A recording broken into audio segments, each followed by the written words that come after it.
partir de agora, no ar, mais um campeão de audiência.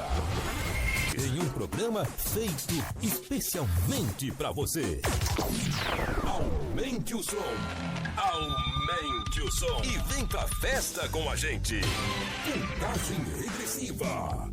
5, 4, 3, 2, 1. Começa agora. Fala pra mim.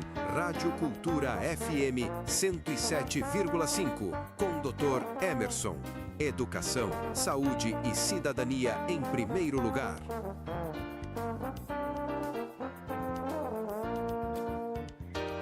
O programa Fala Pra Mim é dedicado a todas as pessoas, preferencialmente aos pobres, e em todas as suas lutas, conquistas e direitos. Os pobres sempre foram maioria, mas os pobres também sempre foram dominados pela grande minoria que detém o poder econômico. Mas essa realidade precisa e deve mudar. Para tanto, basta que você adote os seguintes princípios para nortear a sua vida em sociedade. O princípio da destinação universal dos bens, ou seja, todos os bens da natureza são destinados a todas as pessoas, sem distinção de raça, cor, gênero. O princípio da solidariedade. Temos que ser solidários, somos seres sociáveis por natureza. Devemos nos ajudar uns aos outros como irmãos. O princípio da subsidiariedade. A quem mais precisa, daremos mais. A quem menos precisa, daremos menos. Mas tudo que é natural é distribuído para todas as pessoas. O princípio do bem comum. É o bem comum, ou seja, o bem coletivo, o bem de todas as pessoas, ou seja, devemos lutar por um estado de bem-estar social. E o princípio da dignidade da pessoa humana. A dignidade da pessoa humana acima de tudo, acima do mercado. E as pessoas, enquanto seres humanos, nascem com toda a dignidade que lhes é natural. Simples assim. Muito boa tarde, queridos irmãos, irmãs, ouvintes da Rádio Cultura e seguidores do canal de YouTube Dr. Emerson Sergipe e do Instagram Dr. Emerson Sergipe.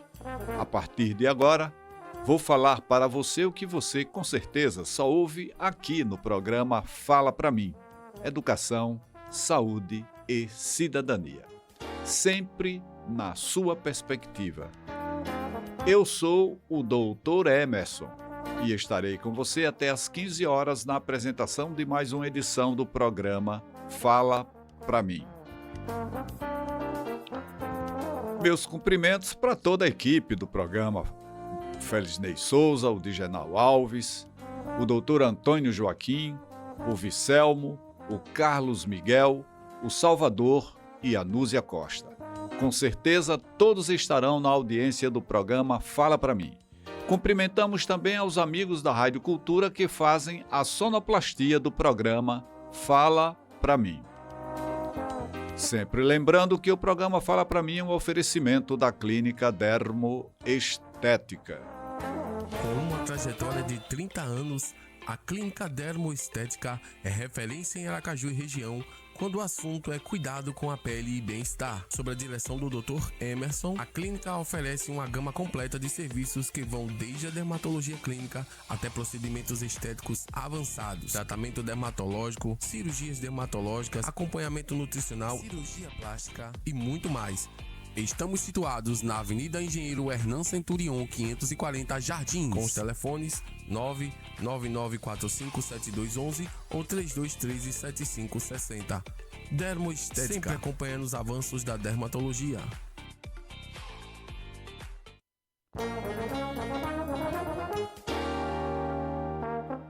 O programa Fala Pra Mim também é um oferecimento da Apis Tecnologia e Comunicação Condominial. Conheça a Apis Tecnologia, segurança e inovação para o seu condomínio ou empresa. A Apis Tecnologia é referência em solução moderna para segurança e gestão condominial em todo o Brasil. Uma empresa genuinamente sergipana com diversos serviços: portaria remota, monitoramento completo à distância, portaria smart, a evolução de uma portaria com sistema automatizado inteligente, controle de acesso, entrada e saída de moradores, visitantes e veículos com muito mais controle e interfone virtual. Com a Apis, a comunicação entre moradores, visitantes e a portaria acontece direto pelo celular. Estamos situados na Avenida Governador Paulo Barreto de Menezes, número 682, aqui na 13 de julho. Apis, tecnologia e inovação na palma da sua mão.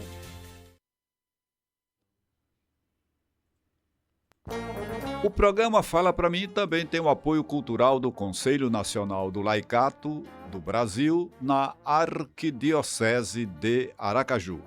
E aqui prestamos a nossa solidariedade ao meu amigo Ricardo Lima, que é presidente do Conselho de Leigos na Arquidiocese de Aracaju, pelo passamento da sua esposa ao longo desta última semana. Então, nossos sentimentos, muita força para o meu amigo Ricardo e todos os seus familiares, para saberem superar, na graça de Deus, com esse momento, pelo passamento da sua esposa. Grande abraço e muita solidariedade, Ricardo. No programa de hoje teremos o nosso editorial e as dicas de educação, saúde e cidadania. E para você participar do grupo de WhatsApp do programa Fala Pra Mim, é fundamental para a gente. Atenda nosso pleito, a nossa solicitação. Você pode mandar uma mensagem para os números 999826704, repetindo, 999826704. Ou envie uma mensagem para o 999569454, 999569454. Manda uma mensagem solicitando a sua participação. Ora, quero participar aqui do grupo, do WhatsApp do programa Fala Pra Mim. E nós vamos estar enviando o link do programa. Você pode assistir pelo rádio, pode assistir pelo celular, pode assistir pela televisão. E nós vamos também estar trocando informações e, principalmente, você pode sugerir a pauta para o programa Fala Pra Mim, para o podcast Fala Pra Mim. Olha, acho que tal assunto seria interessante para ser apresentado, para a gente discutir. E nós iremos, com certeza, com muito prazer, atender a sua reivindicação, a sua solicitação ou aquilo que você sugira, Então, a sua sugestão será muito bem-vinda aqui no programa Fala Pra Mim. E também para fortalecer os nossos canais de YouTube e Instagram, o DR Emerson Sergipe, por favor, se inscrevam, curtam, ou deem ok, ou digam que não está ok, mas curtam, compartilhem, participem, construam o nosso canal, que é um canal dedicado ao bem comum, ao estado de bem-estar social, e é importante que você participe e fortaleça esse canal, tá ok? Programa Fala Pra Mim, essa nossa revista semanal que há cerca de 18 anos está no ar aqui na Radiofonia Sergipana. E a partir de agora, em nome de todos os ouvintes do programa Fala Pra Mim, teremos o nosso editorial. Fala Pra Mim. Fala Pra Mim. Editorial.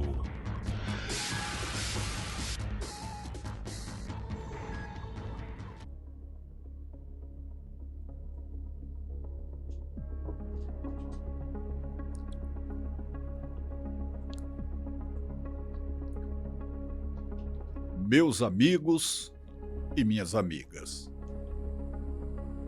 No programa anterior, discutimos a importância de resgatar o verdadeiro significado da política. Não da política entendida apenas como disputa eleitoral ou embate partidário, mas da política em seu sentido mais amplo, a ação coletiva voltada para a construção do bem comum e para a promoção do bem-estar social. Para tanto, partimos de algumas premissas fundamentais. A primeira delas é que este programa assume claramente um compromisso com a defesa da dignidade humana e dos interesses da população trabalhadora. Entendemos que o desenvolvimento de uma sociedade deve ser medido pela qualidade de vida de seu povo e pela capacidade de garantir direitos fundamentais a todos os cidadãos. A segunda premissa é que as cidades e as sociedades são marcadas por conflitos de interesses. De um lado estão grupos econômicos que buscam ampliar patrimônio, renda e influência. Do outro lado está a maioria da população, preocupada com questões concretas do cotidiano: moradia, alimentação, emprego, renda, saúde, educação e segurança. Essas diferentes expectativas produzem disputas permanentes sobre os rumos da sociedade e sobre as prioridades do Estado. A terceira premissa está baseada na Constituição Federal. O Brasil é uma república federativa organizada sob o regime democrático, na qual o poder deve emanar do povo. Os governantes são escolhidos por meio do voto, exercem mandatos temporários e atuam em uma estrutura composta pela União, pelos estados e pelos municípios. A Constituição estabelece ainda a separação entre os poderes executivo, legislativo e judiciário, que devem atuar de forma independente e harmônica. Em teoria, essa estrutura institucional existe para garantir que o Estado funcione em benefício da coletividade. Mas a pergunta central do programa de hoje é a seguinte: o Brasil real corresponde ao Brasil previsto na Constituição? As suas perspectivas de qualidade de vida estão sendo atendidas? Pense nisso. E a partir de agora, em nome dos amigos que fazem toda a audiência do programa Fala Pra Mim, nós estaremos apresentando a nossa Dica de Saúde, sempre no oferecimento da Clínica Dermoestética e também da APES, Tecnologia e Comunicação Condominial. Também é interessante lembrar que o programa Fala Pra Mim tem o apoio cultural do Conselho de Leigos na Arquidiocese de Aracaju. Portanto, em nome de todos que fazem o programa Fala Pra Mim, teremos agora as nossas dicas de saúde. Fala pra mim, dicas de saúde.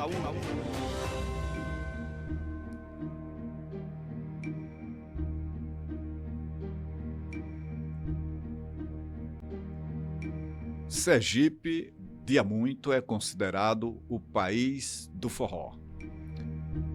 E estamos no mês de junho, em pleno momento, dessa grande festa hoje dos sergipanos, eu diria dos nordestinos, dos brasileiros, que são os festejos juninos.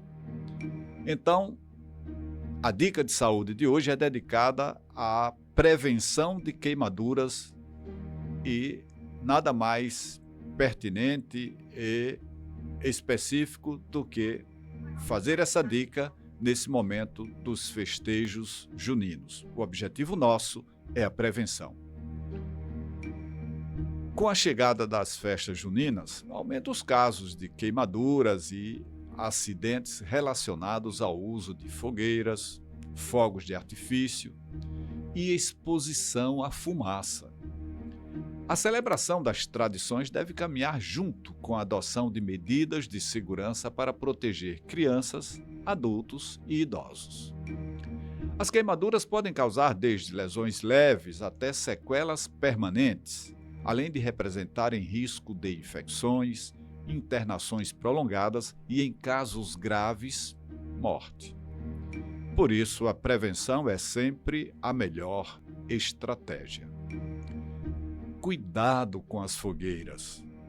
Monte a fogueira em local aberto, distante de residências, veículos, redes elétricas, árvores e materiais inflamáveis. Nunca utilize líquidos inflamáveis como álcool ou gasolina para acender ou reavivar o fogo. Mantenha crianças afastadas e sempre sob supervisão de um adulto. Evite brincadeiras próximas à fogueira, como correr ou pular sobre as chamas. Tenha água, areia ou extintor por perto para situações de emergência. Após a festa, certifique-se de que as brasas estejam completamente apagadas. Cuidado com os fogos de artifício. Adquira apenas produtos legalizados e com instruções de uso. Leia atentamente as orientações do fabricante antes de acender qualquer artefato. Nunca permita que crianças manuseiem fogos de artifício. Acenda os fogos em locais abertos e mantenha distância segura das pessoas. Não tente reacender um fogo que falhou. Evite portar fogos nos bolsos ou próximos ao corpo. Pessoas sob efeito de álcool devem evitar o manuseio desses materiais. E atenção à fumaça. A fumaça produzida por fogueiras e fogos podem agravar doenças respiratórias, especialmente em crianças, idosos e pessoas com asma, bronquite, rinite, enfisema pulmonar ou outras doenças pulmonares crônicas. Recomenda-se evitar permanecer por longos períodos próximo às fogueiras. Manter boa hidratação, procurar ambientes ventilados, utilizar as medicações de controle prescritas pelo médico, especialmente em pacientes asmáticos, buscar atendimento médico diante de falta de ar, chiado no peito ou agravamento dos sintomas respiratórios. O que fazer em caso de queimadura? Resfrie imediatamente a área afetada com água corrente, limpa, fria, por cerca de 20 minutos. Retire anéis, relógios ou objetos apertados da região atingida. Não aplique pasta de dente, manteiga, café, óleo, pomadas caseiras ou qualquer substância sobre a queimadura. Não estoure bolhas. Procure atendimento médico quando a queimadura for extensa, profunda, atingir face, mãos, pés, genitais ou ocorrer em crianças e idosos. Uma festa segura é uma festa melhor. As festas juninas fazem parte da cultura brasileira e são momentos de confraternização e alegria. Com medidas simples de prevenção, é possível reduzir significativamente os acidentes e garantir que a celebração seja marcada apenas pelas boas lembranças, preservando a saúde e a segurança de todos. E aqui encerramos as nossas dicas de saúde.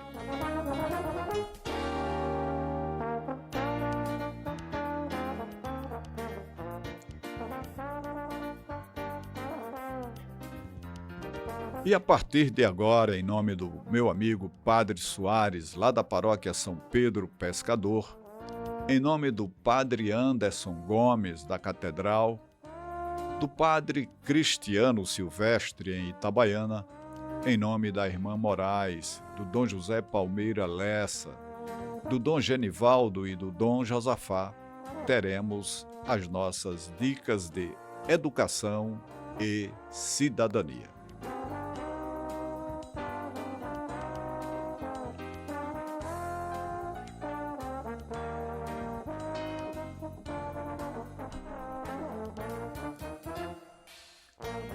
Meus amigos e minhas amigas, se acheguem. Olá, dona Marlene e sua irmã Vitória, aumentem o volume do seu rádio, da sua televisão, porque a partir de agora teremos as nossas dicas de cidadania. Vocês que sabem que aqui o programa Fala Pra Mim é um programa com informações de qualidade, é essa revista semanal, onde a gente agradece a todas as pessoas que habitualmente estão nos acompanhando, estão nos ouvindo. É com muita satisfação, respeito e gratidão que, seguidamente, as pessoas falam comigo e dizem que são ouvintes do programa, inclusive descrevem trechos do programa que lhes chamaram a atenção, e o objetivo é esse, é levar informação de qualidade para você que nos honra com a sua audiência. Aqui temos um jornal que tem liberdade editorial, né? E nós aqui estamos muito claramente com o objetivo de atender ao que interessa à maioria da população, né? O nosso compromisso é com a dignidade das pessoas.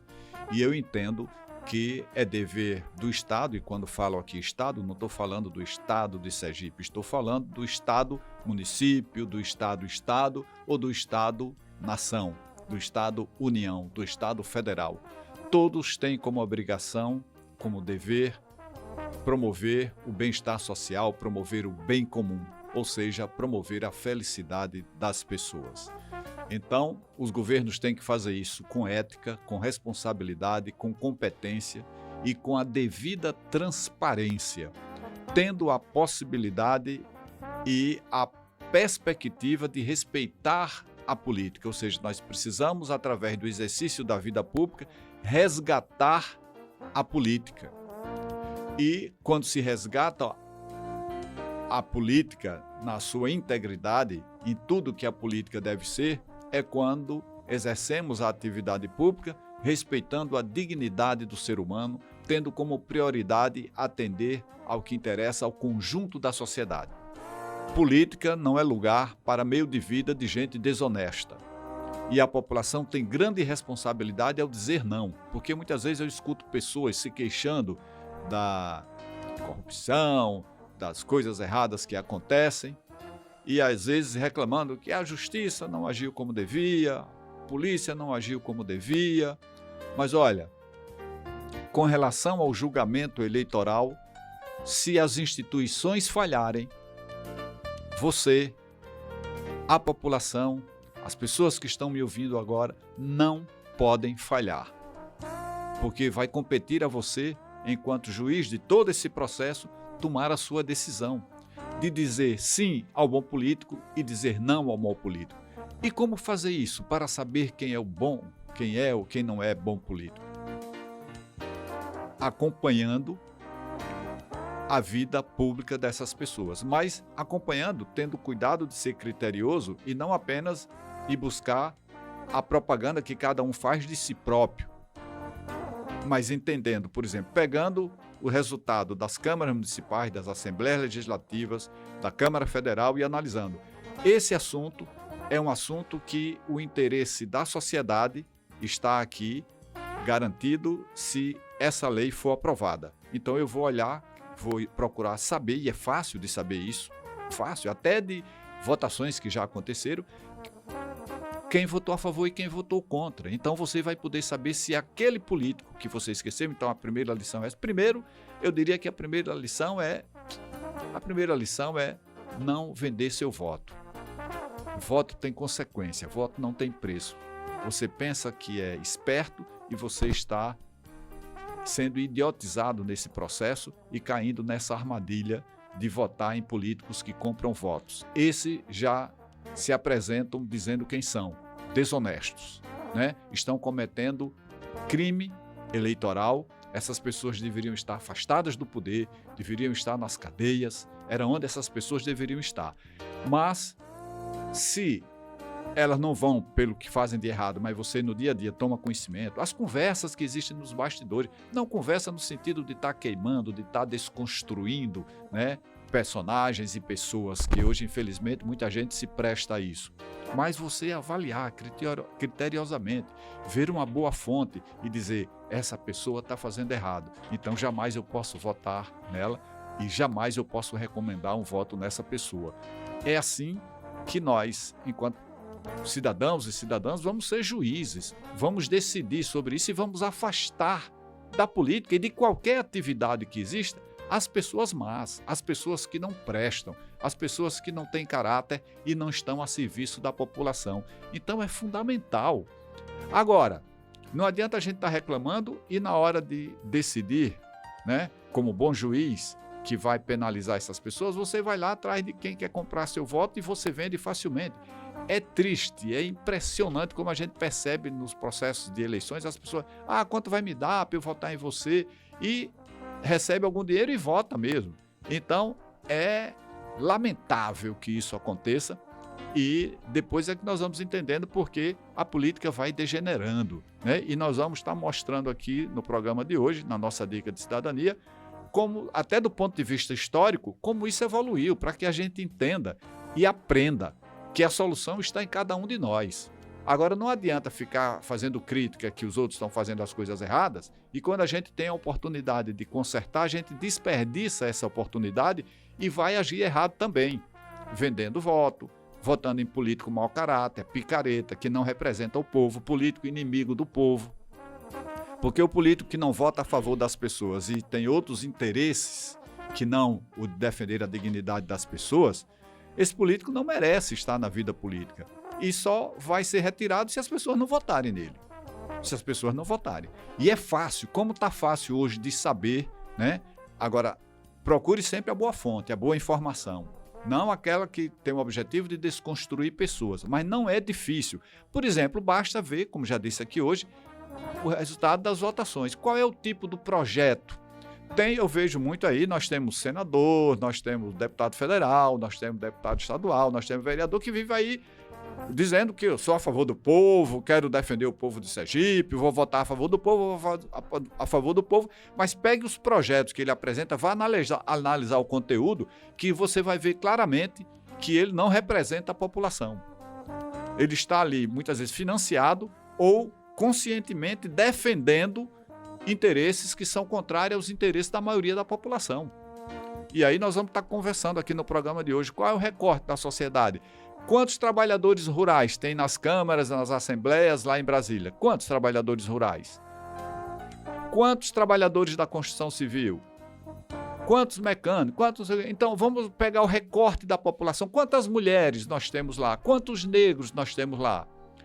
Nós temos aqui muito mais mulheres, muito mais negros, muito mais trabalhadores rurais na sociedade, mas quando chega, qual é o percentual da representação política? Não corresponde ao percentual. Aqui fora essas pessoas são maioria, mas lá dentro do parlamento eles são minoria.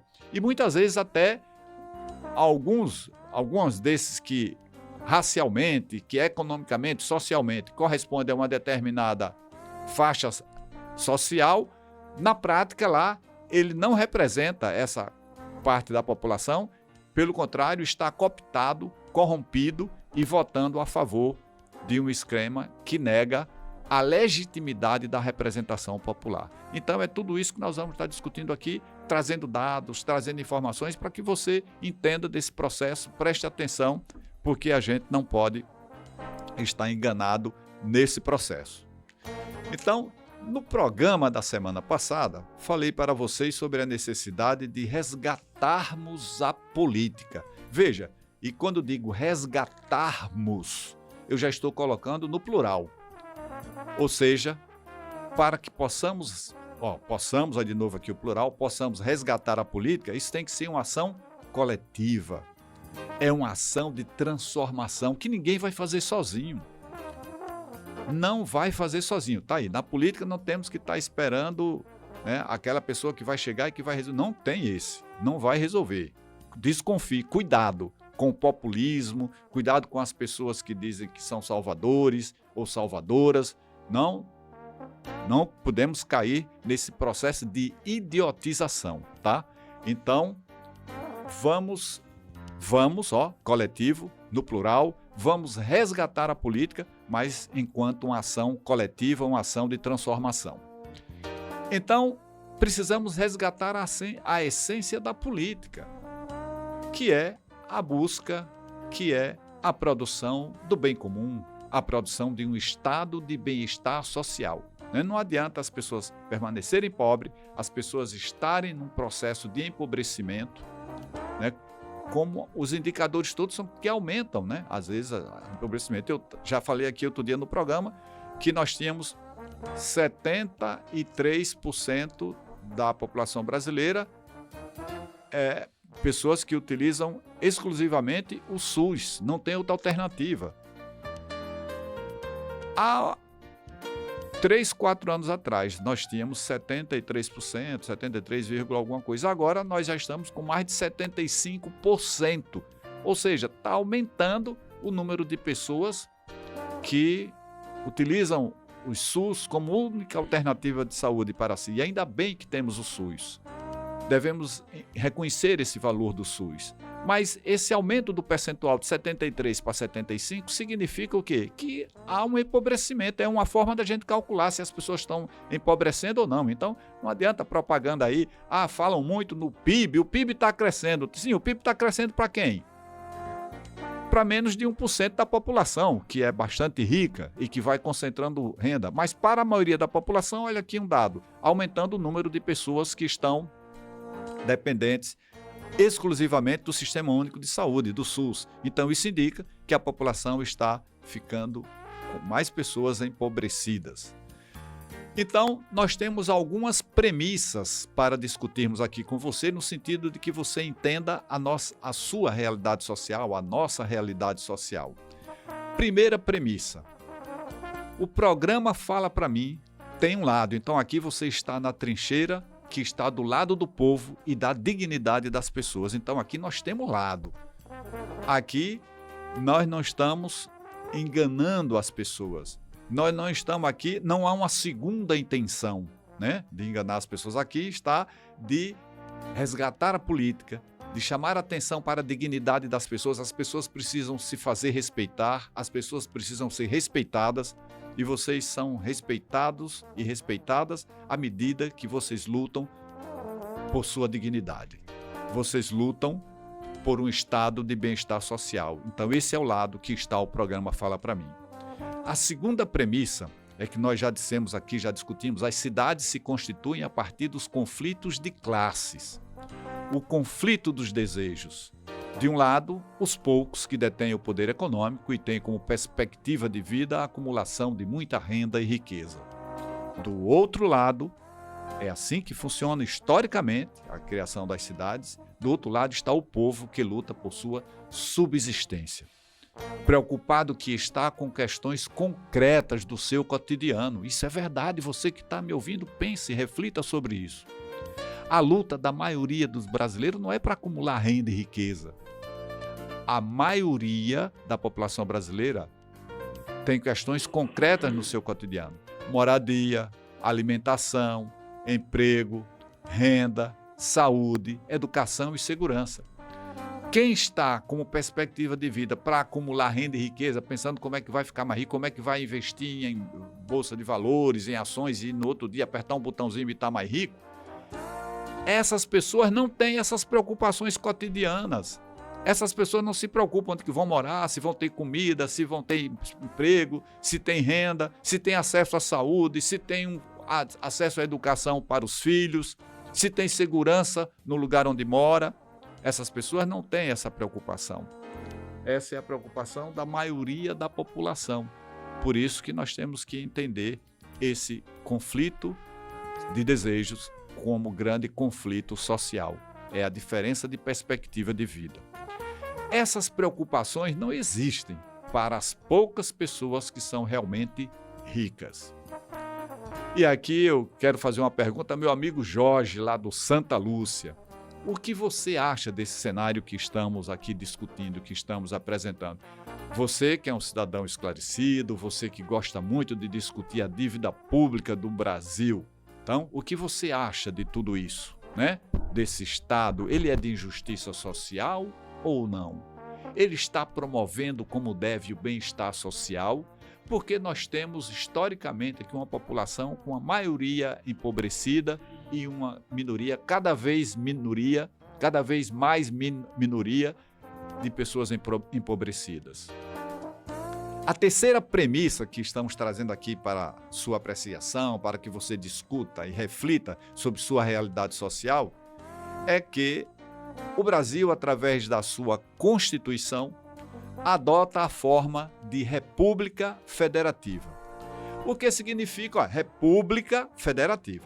O que significa que o poder deveria emanar do povo e ser exercido com autonomia política entre a União, os estados e os municípios, mas todos com o objetivo de produzir o bem comum, o bem-estar social. E aí, Ézio, meu amigo aposentado lá do Banco do Brasil, você que nos ouve, queremos agradecer por sua audiência. E o que você acha dessa afirmação? O que você acha desse cenário? Você concorda? Você discorda? E por falarmos em Constituição do Brasil, vamos relembrar que a estrutura política do país é definida teoricamente da seguinte forma, só para relembrar aqui. Forma de governo, república. O chefe de Estado é eleito pelo povo e exerce um mandato temporário. Forma de Estado, federação. São os Estados federados. O poder é descentralizado territorialmente. Estados, municípios e o Distrito Federal possuem autonomia. E qual é o sistema de governo dessa República Federativa do Brasil? O sistema de governo é o presidencialismo. Então, anotem isso. Presidencialismo. Né? Nós somos uma república federativa e o sistema de governo é presidencialismo. O presidente da república exerce as suas funções de chefe de Estado e chefe de governo. Né? Tem aí países que separam, né? Tem uma autoridade para chefiar o Estado e outra para chefiar o governo. Né? E, por exemplo, nós temos primeiro-ministro na Inglaterra e temos o rei lá na Inglaterra. Então, um vai comandar o Estado, outro vai comandar o governo. Portanto, existem discussões sobre as emendas parlamentares.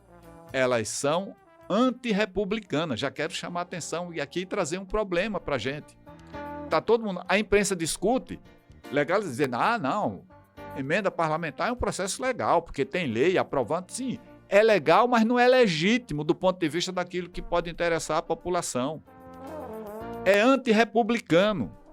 Por que antirrepublicano? Porque está a Constituição lá dizendo, nós somos uma república, res pública, uma coisa pública, federativa. Então, quem lida com orçamento é o Poder Executivo.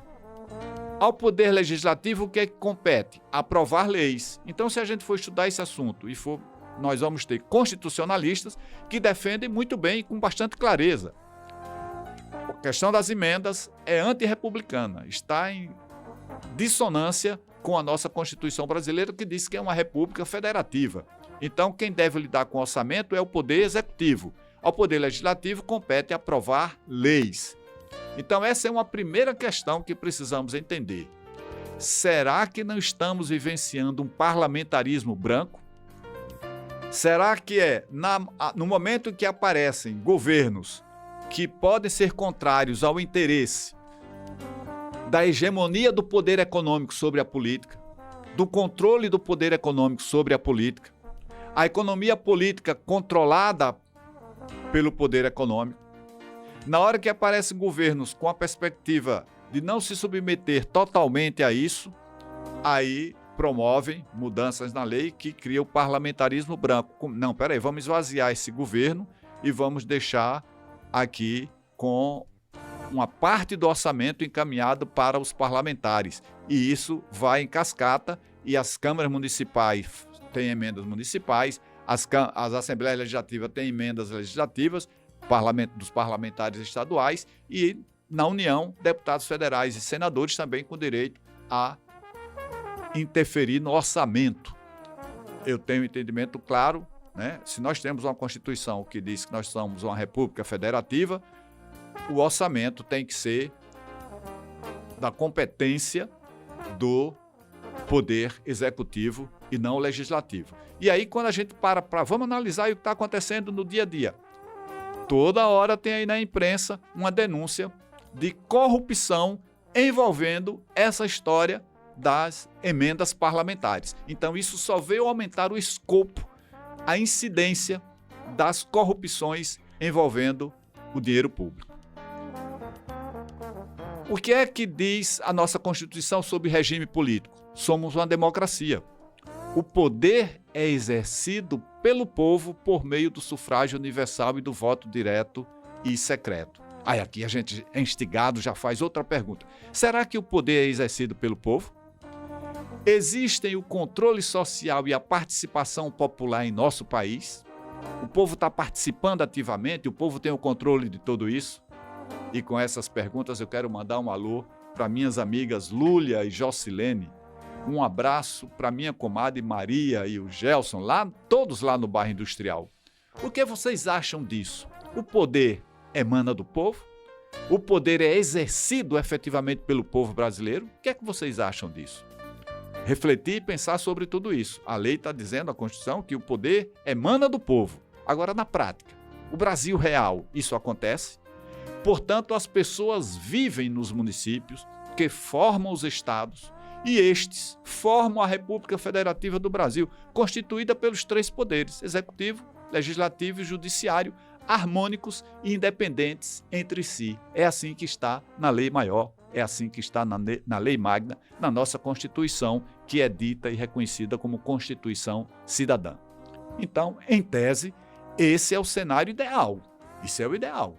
Mas no programa de hoje, nós estamos a discutir em nossa dica de cidadania, vamos refletir sobre uma série de perguntas que faremos. Perguntas que não querem calar. Então, na introdução da nossa dica, já demonstramos, baseados em conceitos constitucionais, qual é o cenário ideal para o nosso país. Mas aqui fazemos a primeira pergunta, instigante, provocativa. E qual é, então, o cenário real? Na prática, é fácil observar que o poder não emana do povo. Já fiz essa pergunta algumas vezes hoje aqui e outras vezes no programa Fala Pra Mim. É fácil de observar que o poder não emana do povo. Então isso é uma tarefa para o povo resgatar a possibilidade de que o poder seja exercido pela população e para isso precisa que a população se respeite, que a população não venda voto, que a população não vote em político mau caráter, em político que não respeita a população e que não representa efetivamente a população. Tanto é que, e veja só, não estou aqui negando a política, estou reafirmando a política em toda a sua essência. Agora o que a gente precisa é praticar a boa política. Então, na prática é fácil observar que o poder não emana do povo, tanto é que vivenciamos um estado de injustiça social. Então eu pergunto ao meu amigo Carlos Alberto, a sua esposa, a sua filha, que são ouvintes do programa Fala Pra Mim, lá no Orlando Dantas, e a gente agradece por essa audiência. Vocês concordam com essa afirmação? Nós vivenciamos um estado de injustiça social, ou seja, isso é descumprindo tudo o que a nossa Constituição diz com relação aos direitos fundamentais, aos direitos humanos, aos direitos sociais. Então, o nosso estado é de injustiça social? O que vocês acham? Vocês concordam com essa afirmação? Você que está me ouvindo agora? Ou o poder é controlado e exercido por quem detém o poder econômico? É para refletir, é pensar sobre isso. Será que a grande contradição da lógica do conflito entre os desejos sociais é para que alguns tenham de mais e muitos tenham de menos? Quando faço essa pergunta, eu me lembro do meu amigo Márcio Giovanni, que é sociólogo. Como você responderia a essa indagação que acabei de fazer? O nosso modelo, nosso modo de produção, a nossa estruturação social, a forma como a roda está girando aqui a nível de Brasil, ela possibilita que poucos tenham cada vez mais e a maioria tenha cada vez menos? É dessa forma que a roda está girando no cenário político do nosso país. Se for, a população tem que transformar essa realidade e fazermos a transformação do estado de injustiça social para o estado do bem comum, para o estado de bem-estar social. Mas, claro, essa lógica nunca vai ser assumida e declarada por quem detém o poder econômico e pelo seu grande canal de difusão, que é a grande mídia. Então, pelo contrário, essa lógica perversa precisa ser negada e escondida, de modo que o povo não tenha conhecimento das causas dos seus problemas sociais. E aí é que entra a importância do monopólio do poder de comunicação. Olha aí, o papel da comunicação. Então vamos à segunda pergunta, aquela pergunta que não quer calar. Como a minoria que constitui o poder econômico pode conter e controlar o povo, que é a grande maioria da população? Como essa população não pode se indignar, ela se mantém enganada nesse processo de alienação midiática? Como é que aqueles que detêm o poder econômico fazem o controle dessa maioria da população empobrecida? Como fazer isso? A resposta objetiva, curta e grossa é controlando o Estado. E aí isso já gera uma outra pergunta. Peraí, Emerson, e como controlar o Estado? Então, primeiro, como fazemos aqui sempre a grande reflexão, nós nos aprofundamos nos contextos, né? Vamos buscar essa resposta na nossa história. Vamos entender a nossa história para a gente entender a nossa realidade, para a gente entender o modus operandi, a forma como vivemos. Então, faço outra pergunta. Como se deu o exercício do poder político em nosso país? Para responder a essa pergunta, vamos falar brevemente sobre a formação política do Brasil. Os partidos políticos existem no Brasil e no mundo foram surgindo mais ou menos dessa época. Os partidos políticos existem no Brasil desde o século XIX, na Europa, pouco antes. Até então, no processo civilizatório, existiram apenas facções ou grupos políticos. Inicialmente, o direito ao voto era censitário. Olha aqui, agora falo da história política do Brasil. Lá no início, no século XIX, o voto era censitário. Epa, e o que é isso?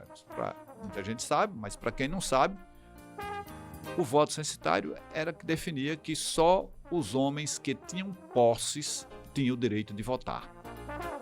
Portanto, é importante entender que nessa época, lá onde tudo começa, da criação dos partidos e do processo eleitoral, da votação, nessa época, os homens de baixa renda ou os sem renda, as mulheres e os escravos não votavam, não eram considerados cidadãos, não tinham direitos. Lá no início do século XIX, as mulheres, por exemplo, só vieram adquirir o direito de votar a partir de uma lei promulgada em 24 de fevereiro de 1932, isto é, há menos de um século. Há menos de um século que as mulheres podem votar. E o direito de ser votado vem sendo construído, do ponto de vista prático, de termos mulheres eleitas, com muito sacrifício, e estamos muito lentamente a cada eleição tendo a possibilidade de aumentar a participação. Eu já disse hoje aqui que há uma subrepresentação das mulheres em função do percentual que tem de mulheres na sociedade e o percentual que tem de mulheres nos parlamentos brasileiros, por exemplo. Então, segundo alguns historiadores, o Brasil sempre foi dominado por um só partido. Um só partido? Sim, o das classes proprietárias, ou o partido do patriarcado, como queiram interpretar o nosso processo histórico. Com seus partidários no poder desde os tempos coloniais, quando monopolizavam o acesso às terras. Lembram aqui que nós já conversamos, eu já contei para vocês sobre as capitanias hereditárias? Os portugueses invadiram o Brasil lá por volta de 1500. E na primeira metade ainda do século XVI, eles criaram a tal das capitanias hereditárias. Olha, eles pegaram esse Brasilzão, de norte a sul, e dividiram em 15 faixas de terra. Veja que tamanho cada faixa de terra dessa não tinha, porque dividiu o Brasil lá do Oiapoque até o Chuí, e dividia em faixas, e somente 15 faixas. E essas 15 faixas, eles pegaram 12 portugueses e transformaram em donos das capitanias hereditárias. A gente se lembra da história, mas nós estamos fazendo aqui uma perspectiva de discussão no sentido de que entendamos a nossa história. Aí é que começa o processo de criação de latifúndios no Brasil. Não havia propriedade, as pessoas, os povos originários moravam aqui, ninguém se sentia dono, né, de nada, não existia essa noção de propriedade. Quando vêm os portugueses e definem, 15 faixas e os donos são esses. Aí eles não conseguem nem 15 portugueses para botar lá dono, para vir de Portugal, para tomar posse aqui. Aí eles, 12, ou seja, tinha um desses portugueses que vieram para cá, eles passaram a ter mais de uma faixa de terra dessa, mais de uma capitania hereditária. E isso começa o processo de monopolização, de acesso à terra. Agora veja que interessante, alguns anos depois que eles fazem isso, invadem e definem os donos das terras nessas capitanias hereditárias, eles dizem, a partir de agora só pode ser dono da terra quem comprar a terra. Olha, e nesse momento só tinha os funcionários portugueses, né, e tinha alguns nobres, algumas pessoas ali, e escravizando a maioria da população, que escravo não tinha salário, não tinha nada. Então, ou seja, quem invadisse terra daquele momento em diante ia ter as forças militares prendendo, perseguindo essas pessoas, prendendo e não permitindo que ninguém invada as terras. Mas eles invadiram, tomaram posse e botaram a lei. Veja que interessante, só pode ter terra agora quem comprar. Então, só eles que podiam vender uns aos outros, mas a grande maioria da população brasileira não tinha acesso. Então, é importante que a gente vá entendendo esse processo, porque muitas vezes os livros são contados por quem detém o poder e eles contam a história do jeito que querem e omitem essas coisas todas. E o programa Fala Pra Mim é libertador, vai trazendo aqui uma outra versão das histórias para que a gente possa refletir sobre a nossa realidade. Então, nos tempos coloniais, monopolizaram a terra através das capitanias hereditárias, a mão de obra e os principais cargos públicos, adaptando-se aos tempos, né? Sempre assumindo essa história dessa dominação, dessa monopolização das coisas. Elas foram se adaptando a cada momento da nossa história, né? Foram mudando um pouquinho tal, mas a depender de cada momento histórico que nós consideremos. Então, tudo era feito da forma que fosse mais conveniente para cada momento. Predominantemente um sistema de castas e seus descendentes e que conduz às coisas maiores no Brasil, sem a devida participação popular. É que o povo não participava de nada. E sem rompimento com a oligarquia que governa o país. E aí, meu amigo Batista, meu amigo lá de Propriá, colega da universidade, amigo, né, do tempo do futebol que a gente jogava, e que reside lá no Siqueira Campo. Um abraço para o Batista, para todos os seus familiares. E aí, Batista, que tal essa história? A gente sempre, às vezes, conversa durante a semana, discute um pouco do programa. E aí, entender essa história, você acha isso importante, né, para a compreensão da população? Como você acha que está a nossa dica de saúde? Está trazendo bons esclarecimentos? A nossa dica de cidadania também está trazendo bons esclarecimentos? Vamos seguir aqui na nossa história. Então, controlando os diversos aparelhos que compõem o Estado, principalmente o poder político e o poder de comunicação. Era dessa forma que as coisas funcionavam e a gente precisa entender. Então, vamos lá. Não vamos esquecer da premissa básica que eu falei lá adiante, que o poder econômico é quem controla os demais poderes. Mas o povo não precisa saber que é assim, pois a condição básica para que possamos resolver qualquer problema é conhecermos as causas desse problema.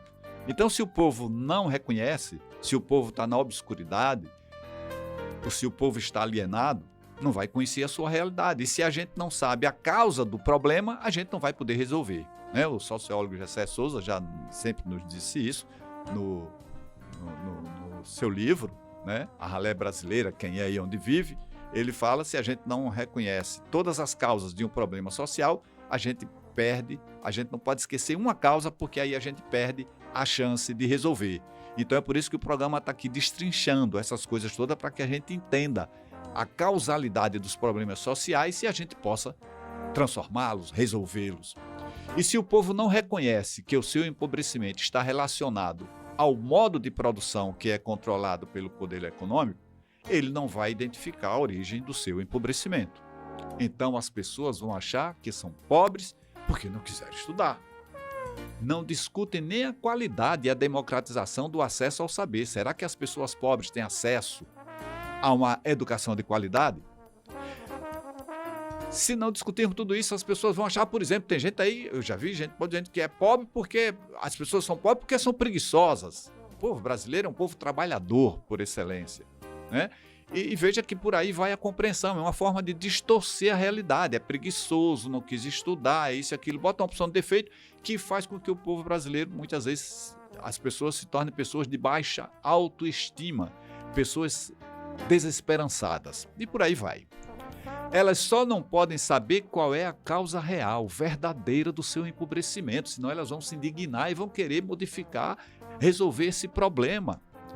Como já dissemos, o Estado, seja o federal, o estadual ou municipal, é dividido em aparelhos. Esta já é a primeira dificuldade para que o povo compreenda que é o poder econômico quem controla todos esses aparelhos que compõem o Estado.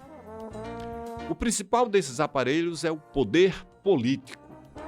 O poder político aprova as leis, o poder legislativo, no caso, já mostramos aqui, e administra os municípios, os estados e a União, poder executivo.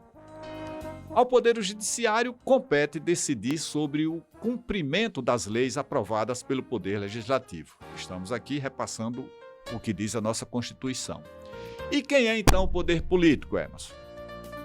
Vereadores, deputados estaduais e federais, senadores, prefeitos e governadores, que na sua maioria quase sempre não representam o povo. E esse poder está a serviço e sob o controle do poder econômico. Mais adiante mostraremos como acontece, como se dá esse controle. E o poder de comunicação? O poder de comunicação. Esse poder quase sempre está totalmente sob o controle de quem detém o poder econômico. Basta imaginar quem são os donos das grandes emissoras de televisão, quem são os donos no Brasil, no seu estado, em qualquer lugar. Quem são os donos dos grandes jornais e tudo mais? O poder de comunicação aliena a população, utilizando uma narrativa única e fazendo com que as pessoas naturalizem a realidade em que vivem como sendo a única possível. Não tem outra, é assim mesmo, eu sou pobre. Temos uma população desesperançada e de baixa autoestima.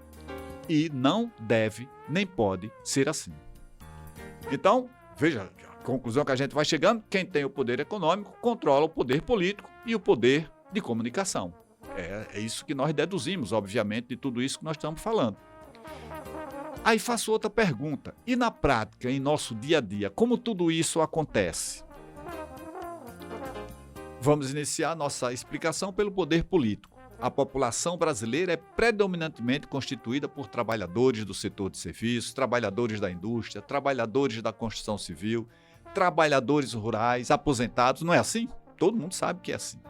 Quantos trabalhadores desses setores estão nos parlamentos bastidores? Já falei isso aqui hoje. Muito poucos, quase nada. Povos originários, indígenas, negros, mulheres, nos parlamentos brasileiros, quantos? Muito poucos, quase nada. Então, o recorte populacional não acontece na mesma proporção nos parlamentos brasileiros.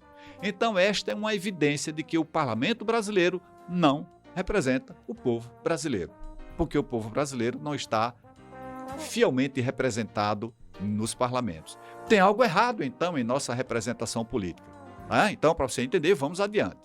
Mas conforme já dissemos antes, conforme alguns historiadores, por exemplo, o poder econômico sempre controlou os demais poderes. Então faço outra pergunta, cheio de pergunta para você ir refletindo no programa de hoje.